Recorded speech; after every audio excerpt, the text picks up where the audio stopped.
Well, while much of late-night comedy shows feature left-leaning content, a new show is aiming to balance it out. One America's Jack Posobiec sat down with the creator of the show and has this interview. Victor Dweck, huge fan, viral videos, conservative comedy. We don't have that on late night. We need that on late night. What's it like being a conservative in comedy today? It's interesting.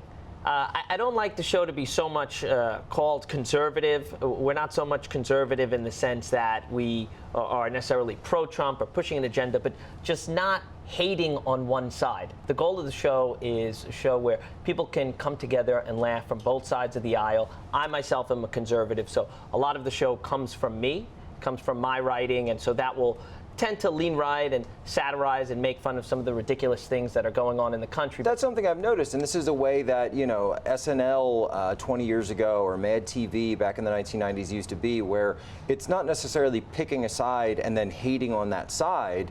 It's just taking political figures or the process of politics as they are today, cable news as it is today, and doing a parody of it, doing satire of it, and making it funny and putting comedy first instead of politics first.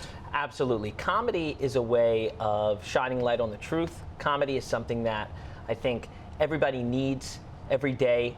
They say that laughter can extend your life. And people used to end their days with watching late night television and go to sleep with a smile on their face. And I created the show because people who believe in the right and people who are conservative can't watch these shows. You can't watch The Tonight Show anymore. You can't watch any of these late night shows without being insulted.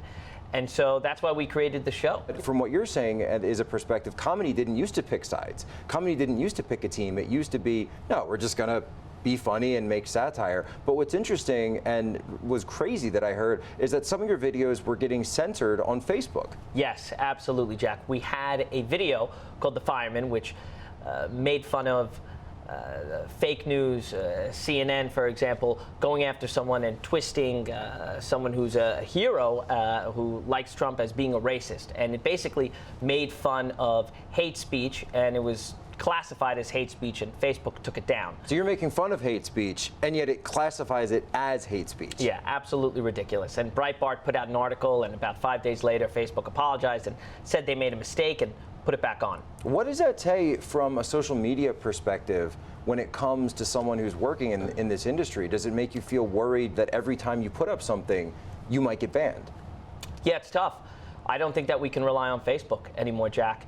We're meeting with some of the biggest brands who are advertising on our show, and they ask, well, are you going to be sharing it on Facebook? And we say yes, but we know that it's dangerous. You can't trust social media. It's tough. It's sad. It's sad. What's the overall plan for Dweck Comedy? Well, we'll be coming out with the show around April. We'll be featuring celebrities on both sides of the aisle. We'll have sketches, we'll have opening monologues. And the goal, Jack, is to really be a show that people on both sides can watch. Fantastic. I can't wait to see it. Absolutely. All right, Victor Thank you Dweck, so much, thank you so Jack. much. Yeah. Want to see more videos like this? Click on the link below and subscribe to One America News on YouTube. And call your cable provider and kindly demand that One America News is added to your lineup. Call and subscribe today.